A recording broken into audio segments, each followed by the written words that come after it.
Welcome to Truth and Transcendence. You can find all our other episodes on truthandtranscendence.com, and you can find my other work on beingspace.world. Today I want to talk about the belief that things cannot change. I've observed in myself and in other people that we have a kind of conditional relationship to the idea that things can change. So if I said to you, do you believe that things can change? You would probably say yes. But if we carried on talking, we would probably discover certain aspects of life that you believe cannot change. And if you were asking me the questions, we would probably find within me certain areas where I believe something cannot change. So if we take the hypothesis that absolutely everything can change, everything can change. I heard recently, I was listening to Gaia TV, and they were talking about this idea, and I don't know if this has actually happened or not, but there's an idea that some archaeologists have and astronomers have, that there used to be another planet in the Earth solar system, and that this planet suffered, that it was a large watery planet like Earth, and that something happened and it was destroyed, and that it is now an asteroid belt. But there's an asteroid belt which used to be a planet, and there's also this idea that when it was destroyed, possibly part of it flew off and entered the Earth's atmosphere and caused the deluge, or I think they call it the Younger Dryas period, otherwise known as the Great Flood, which flooded various parts of the planet that were previously not underwater. So whether those things are true or not, the fact is that, strictly speaking, that's plausible. It's a plausible story that something like that could have happened. I'm sure some planets are destroyed sometimes. Stars go supernova. I saw an incredible photograph on Facebook the other day that somehow they'd taken a photograph of a star going supernova. An incredible image. I have no idea how they did it. Those are cosmic things that can change and that do change. We're in a situation at the moment where the climate is changing on the planet. It is happening. And they say, looking back over history, climate has changed numerous times over the past. But we get as we potter along through life, we get used to things being a certain way. And if someone had said to you at some point, well, can the climate change where you live? No. And the only reason that we can believe that the climate can change is either if we notice a difference as we go through life. So I'm in my 60s now, so I've got decades of memories, and I can remember the weather systems being different when I was a child. I can remember in the winter, pretty much every winter, it would snow and the land would be covered in snow for weeks, if not months, every year. That's my memory. Whereas now, that's very rare. So I can notice, and I think the summers are hotter now where I live than they were. So I can feel and experience directly that the climate has been changing.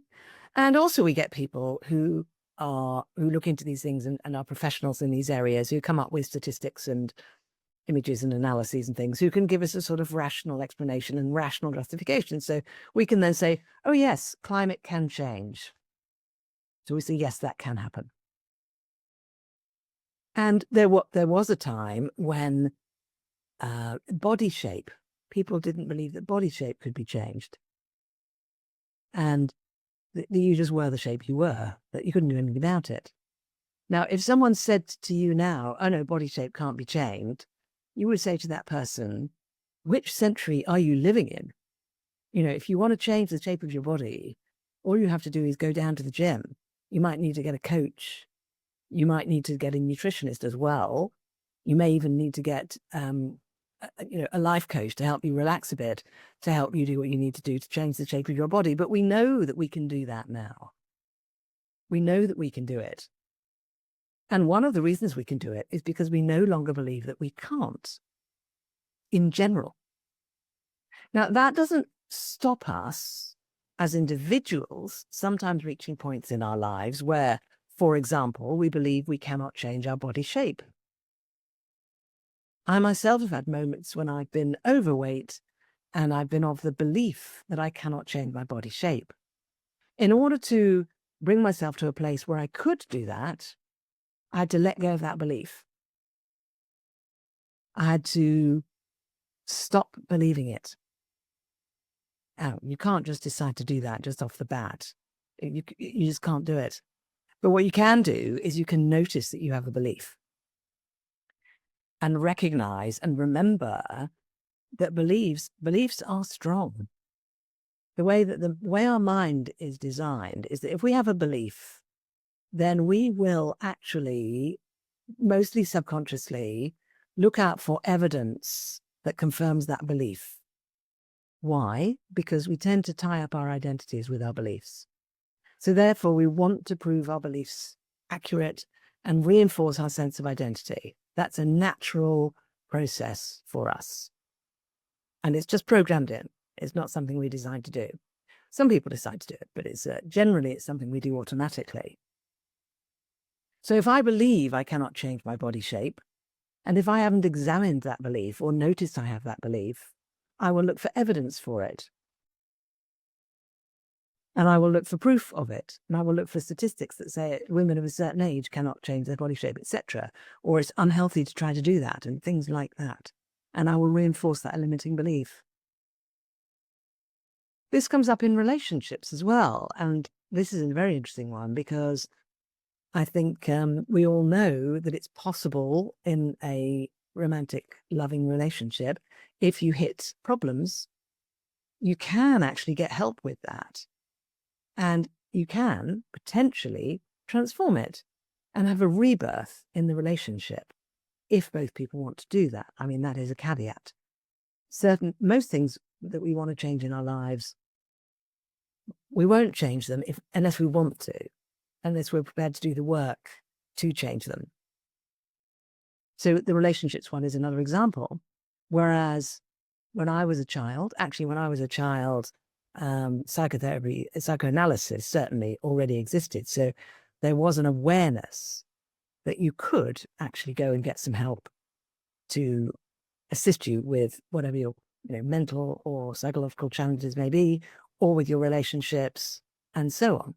But at the time, it was very, very expensive. Most people couldn't afford it. And it was entirely focused on mental illness, imbalance, problems, breakdowns.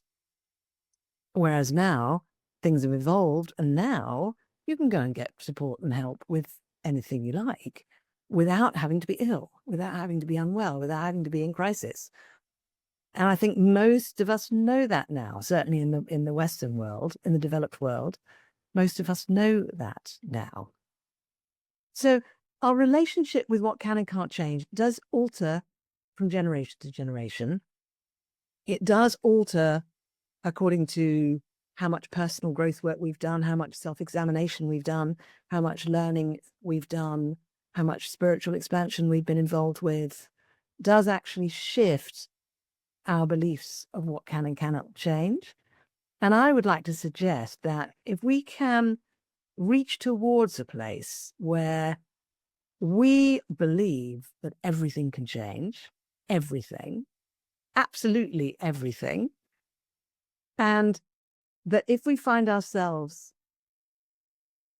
behaving or thinking as if that's not true, recognizing that we may have a belief that may be getting in our way and possibly pausing and examining that belief. Because that belief is a trap. It is suppressing us, it is restricting us. And it may be damaging our lives, and it may be damaging our relationships. So I feel like this is a lifelong topic. It's certainly one I haven't absolutely mastered. I still have beliefs about things that can't change. And some of those beliefs I'm not even aware of. In fact, I'm probably most of them, because when I'm aware of one of those beliefs, it tends to shift and change and transform. So, beliefs that things cannot change, or that everything can except this, or everything can change except you, or everything can change except this part of me, or everything can change except this part of my life. So question it and see what comes up. Now, you may find, I just feel like necessary to put this little health and safety point in here. When you explore this, you may get upset, because you might discover that there are things which could have changed years ago, which didn't, because you had a belief that they couldn't. And you may potentially then get cross with yourself or feel guilty about that or upset about that. And if that happens, then I invite you to do what someone on Instagram the other day was talking about doing, which was forgive the person who did that. Forgive that person, the past you, forgive them, give them a bit of love, and move forward and be different. Choose to be different. So forgiveness and love to the past you and moving forward, choosing to be different, choosing to be more open to the idea and the perspective that even that thing can change. So thank you for listening. Thank you for watching. Check out the other episodes on truthandtranscendence.com and check out the rest of my work on beingspace.world. Have a fantastic week.